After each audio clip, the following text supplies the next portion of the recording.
우리의 신앙생활을 포함해서 모든 사람과 사람 사이의 관계, 그리고 사람과의 이 이루어지는 일들 중에 어떤 것이 가장 중요하다고 생각을 하십니까? 사람과 사람 사이에는 많은 것들이 오고 갑니다. 그 중에서도 사람과 사람 사이에는 말과 행동들을 우리가 주고받습니다. 때로는 그것이 어떤 누군가를 응원하고 또 격려하고 위로하는 말과 행동이 되기도 하고요. 때로는 누군가를 조금 꾸지람한다거나 좀 그것이 지나치면 비난과 욕설 또한 무시가 되기도 합니다. 그런데 어쨌든 이러한 말과 행동들이 사람과 사람 사이에 오고 가면서 우리 사이에는 관계가 생겨납니다. 그런데 이러한 모습들을 본 어떤 사람은 말하는 것을 듣고 또한 행동하는 것을 보면서 그 사람의 마음 쓰는 것을 본다고 하는 사람들도 있습니다. 마음은 볼 수 없지만 그 사람이 하는 말과 행동을 유심히 들여다보면 그의 마음을 어렴풋이 짐작해 볼 수 있습니다. 저는 사람과 사람 사이에 바로 이 마음 쓰는 일, 마음씀이 가장 중요하다고 생각합니다. 왜냐하면 얼마든지 우리 겉으로 하는 이 말과 행동들은 꾸미고 속일 수 있지만 자신의 마음만은 속일 수 없기 때문입니다. 오고 가는 것은 말과 행동인데 그 말과 행동에 마음이 묻어나고 또한 서로를 향한 그 귀한 마음을 깨닫게 되면 그 사이에는 귀한 인연이 생겨나게 됩니다. 그런데 지금 이 시대가 조금 안타까운 것은 왜 이제 우리 주변에는 이러한 마음과 마음이 오고 가는 절실함과 진실함과 혹은 깊은 속내를 드러내는 관계들이 점점 드물어지는 것처럼 보일까 하는 것입니다. 오히려 우리들의 실생활 안에는 마음 없는 거칠애가 더 많고 심지어 간교한 속임수로 남을 속이려고 하고 또 대부분의 행동과 말들은 뜻과 의미가 없는 것들을 주고받으며 살아가는 것이 아닐까 하는 생각입니다. 단적인 예로 제가 교회에서 가장 많이 이제 접하고 만나게 되는 청년들을 보면 지금껏 만났던 많은 청년들이 삶의 깊이를 더하고 뭔가 그것을 위해 고민하고 성찰하기보다는 오히려 제가 이런 이야기들을 꺼내면 그거는 그냥 배부른 소리이고 현실을 모르는 이야기라고 생각을 하곤 합니다. 하루라도 빨리 취업을 하기 위해 자기의 스펙이라고 하는 조금은 지나치게 이야기하면 거칠애의 허울 부풀리기에만 전념한다는 것입니다. 물론 그 스펙이라고 하는 자신의 외형적인 수치가 그 사람의 능력을 말해주고 또 그것을 얻기 위해 노력하는 동안 그 사람의 삶의 질이 더 나아질 수도 있다고 생각합니다. 하지만 그 이전에 사람과 사람 사이의 관계, 그리고 그 관계 안에서 마음을 주고받는 이 마음씀, 이러한 인간적인 것들을 배제하고 사회에 나가면 결국 사람들은 또 다른 누군가를 대하는 모습들이 마치 큰 구조 속에 하나의 부품처럼 여기고 스스로도 그렇게 전락시켜버리고 만다는 것입니다. 더욱이 모두가 자기 자신만 그리고 내 이익을 위해서라면 남의 희생도 아랑곳 않는 냉정한 사람들이 사는 사회가 되어간다는 것입니다. 자, 이러한 사회 속에서 사실 마음씀이라고 하는 것은 오히려 무의미한 일이 됩니다. 오히려 이 시대에 우리가 마음을 써서 누군가에게 진심을 전하려고 하고 진심으로 사람을 대하는 사람은 오히려 미련한 바보가 되는 그러한 시대 속에 살아가고 있습니다. 또한 모든 것이 물질로 환산되는 이 시대에 그 마음이라고 하는 것은 돈이 되지 않기 때문에 마치 우리들은 마음 없이도 잘 살아가는 것 같습니다. 그렇다면 젊은이들만 이렇게 살아가고 있을까요? 이 젊은이들은 이미 기성세대가 만들어 놓은 사회 속으로 들어가기 위해 자신들을 그렇게 변화시켜 가고 있다는 것입니다. 이미 많은 기성세대들도 이러한 과정을 이미 밟았다는 것이죠. 그렇다면 이것이 또한 기성세대의 문제냐? 오늘 말씀을 통해 살펴보고자 하는 것은 이것이 누구의 잘못이고 잘잘못이냐를 따지자는 것은 아닙니다. 다만 왜 우리는 이러한 현실에서밖에 살아갈 수밖에 없는 것인가 하는 것입니다. 물론 여러 방면의 전문가들이 요즘 이 시대의 이러한 풍토들을 심리적으로 또 사회학적으로 또 여러 가지 방법으로 설명할 수 있지만 성경이 우리들에게 일러주는 것, 그것은 바로 죄 때문이라는 것입니다. 죄가 무엇일까? 오늘 본문을 통해 죄에 대한 이해를 함께 나누고자 합니다. 자, 오늘 우리가 읽은 본문은 창조 이야기의 한 부분이고 또 창조 이야기의 마지막 부분의 이야기입니다. 창세기에 나와 있는 이 창조 이야기는 우리들에게 이 세상이 어떻게 창조되었는가, 그것을 지식적으로 전달해 주려는 책이라기보다는 인류의 주인이 되시고 또한 이 모든 만물의 근원이 되시는 하나님께서 어떤 분이신가 하는 것을 우리들에게 깨닫게 하는 책입니다. 더불어 사람은 무엇에 근거를 두고 우리 삶의 근거이신 그 하나님을 근거로 우리가 어떻게 살아가야 하느냐라고 하는 것을 이야기해 줍니다. 자, 오늘 우리는 왜 우리가 지금 이 시대에 이렇게 고립된 채로 마음과 마음이 단절된 채 또 거칠애 속에서 살아가고 있는가 하는 문제를 생각해 보려고 합니다. 그리고 성경은 그것을 죄의 문제라고 하는데, 그렇다면 그 죄가 무엇인가 하는 것을 창조 이야기를 통해 함께 살펴보려고 합니다. 자, 오늘 본문에서 하나님은 창조의 마지막 작업으로 남자에게서 갈비뼈를 뽑아내 여자를 만드십니다. 그리고 그 여자를 본 남자는 극찬을 하며 여자를 맞이합니다. 그리고 이로써 창조가 완성되었습니다. 한번 돌아가셔서 창세기 2장의 창조 이야기를 한번 읽어보시기 바랍니다. 2장의 창조 이야기를 보면 하나님께서 흙으로 인간을 만드시면서 이야기를 시작합니다. 그런데 끝부분에 가서는 무언가 허전하고 부족한 것이 있다는 것을 알게 되실 것입니다. 말씀으로 모든 만물을 창조하셨다는 1장에서는 1장 31절을 보면 하나님이 지으신 그 모든 것을 보시니 보시기에 심히 좋았더라.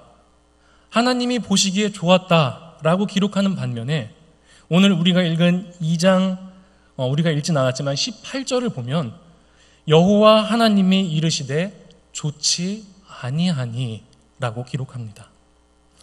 그것도 하나님께서 가장 공들여 지으시고 하나님의 영을 불어넣어 만든 사람을 보시고 좋지 않다고 말씀하고 계신 것입니다. 그 이유가 무엇일까 하는 것이 오늘 우리가 살펴보려고 하는 것입니다. 그것은 바로 2장 18절에 여호와 하나님이 이르시되 사람이 혼자 있는 것이 좋지 아니하니 라고 말씀하십니다. 하나님께서는 그가 홀로 있었기 때문에 홀로 있는 그 사람을 보고 좋지 않다고 말씀하십니다. 하나님은 유독 혼자 있는 그 한 사람을 안쓰러워하고 계십니다. 혼자 있는 그 사람에게 마치 마음이라도 쓰이시는 것처럼 그래서 그에게 갈비뼈를 빼내 그와 함께할 여자를 만들어 주셨습니다. 그리고 남자에게서 나온 이 여자는 남자를 돕는 존재. 창세기 2장 18절에서 내가 그를 위하여 돕는 배필을 지으리라 하고 기록하십니다. 자, 그런데 우리가 여기서 살펴보아야 하는 것은 바로 돕는 배필이라는 말입니다. 여기에서 사용된 도움, 돕다라고 하는 이 말은 종종 구약 성경에서 하나님의 도움이라고 할 때만 사용되는 그 단어입니다. 예를 들어보자면 출애굽기 18장 4절에서 하나의 이름은 엘리에셀이라 이는 내 아버지의 하나님이 나를 도우사 바로의 칼에서 구원하셨다 함이더라 하고 기록합니다. 즉, 이 말씀 속의 도움은 그의 구원과 하나님의 구원과 직결된 도움이란 말입니다. 이와 반대되는 예를 성경에서도 찾아볼 수 있습니다. 호세아 13장 9절을 보면 이스라엘아 내가 패망하였나니 이는 너를 도와주는 나를 대적함이라 하고 기록합니다. 그 도움을 우리가 대적하고 그 도움이 없이 이스라엘은 패망과 죽음의 길을 갈 수밖에 없다고 하는 이 도움이 바로 오늘 하나님께서 홀로 있는 그 사람을 위해 주신 도움이라는 말입니다. 다시 말해 여기 사용된 이 도움이라는 말은 우리가 신앙적으로 죽기도 하고 살기도 하는 문제가 달린 도움입니다. 즉 이 도움 없이 우리는 영적으로 죽어갈 수밖에 없고 우리는 이 도움으로 인해서만 우리가 구원의 길에 들어선다는 것입니다. 즉 여기에 나와 있는 이 돕는 배필이라는 말을 그래서 어떤 한 사람이 다른 사람의 수발을 들고 가사일을 돕는다는 정도의 이해를 가질 수 없는 것입니다. 즉 하나님께서 보셨을 적에 그 사람이 홀로 있는 것이 좋지 아니할 정도로 그 사람은 홀로 있는 그 상태가 불완전하다는 것을 말합니다. 하나님은 그 불완전함을 채우시기 위해 하나님의 도움을 주신 것입니다. 마땅히 하나님께서 계셔야 할 그곳에 하나님은 그 여자를 대신해서 보내주셨다는 것입니다.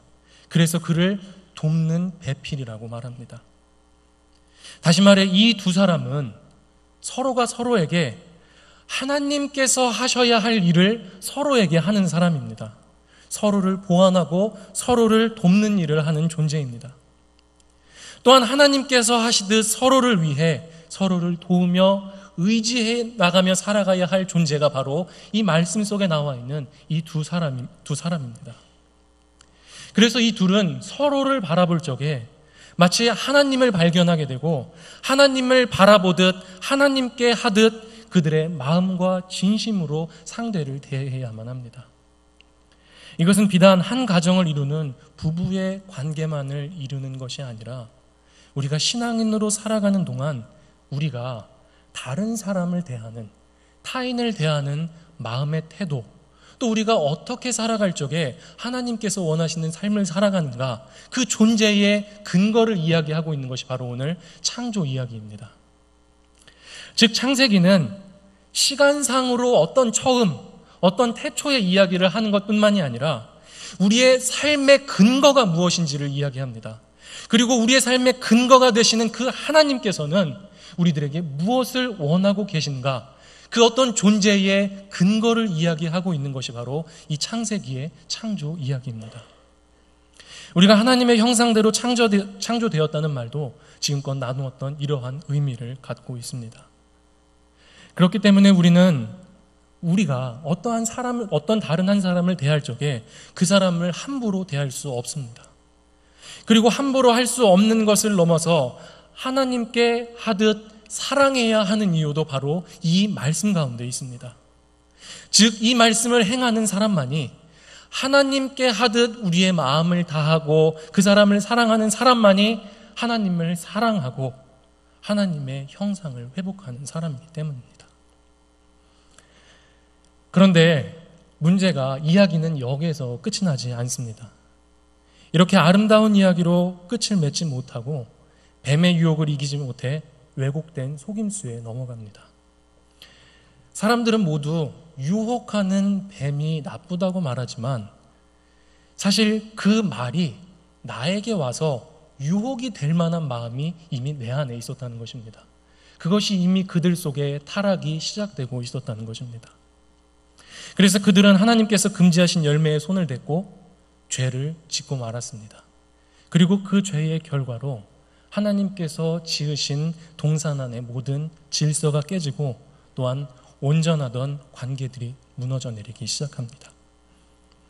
2장 23절을 보면 아담이 이르되 이는 내 뼈 중에 뼈요 살 중에 살이라 고 말했던 그 여자에게 창세기 3장 12절을 보면 아담이 이르되 하나님이 주셔서 나와 함께 있게 하신 여자 그가 라고 이야기합니다.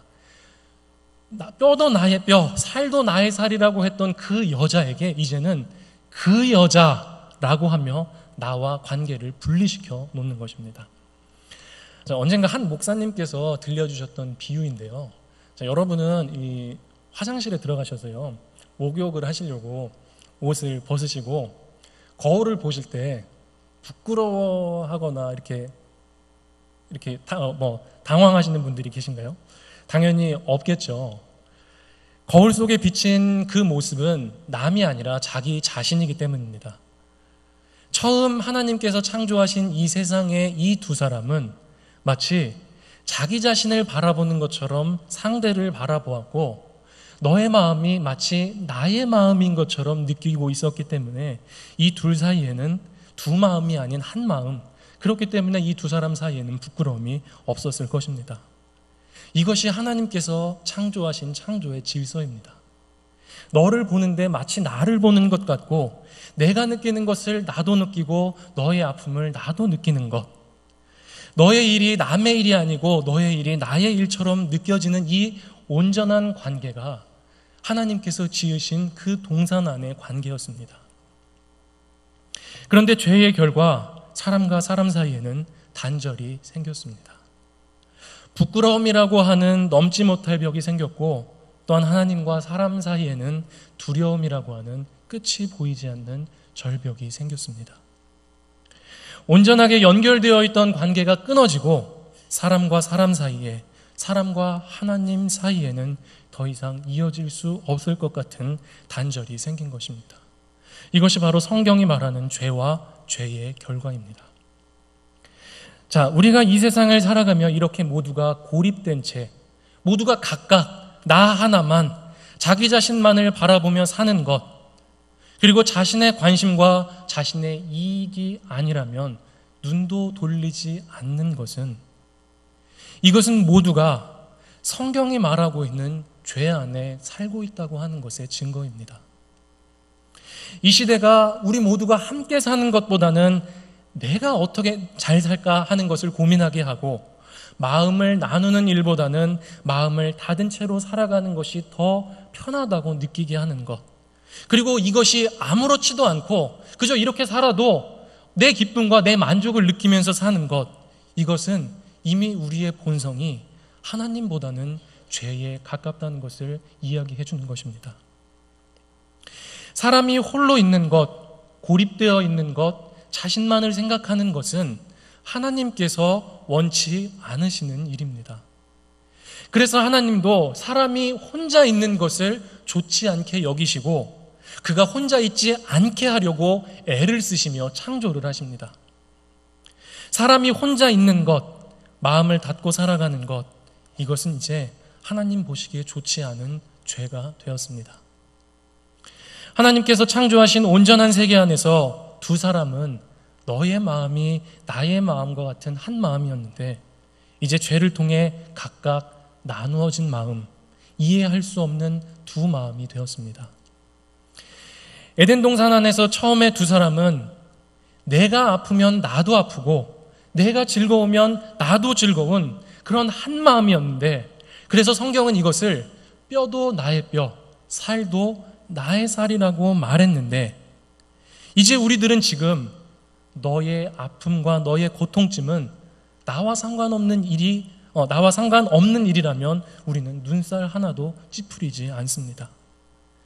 설상가상으로 나의 이익을 위해서라면 너의 희생과 고통쯤은 대수롭지 않은 이 시대, 우리는 죄에서 벗어나지 못한 죄인으로 이 땅을 살아갑니다.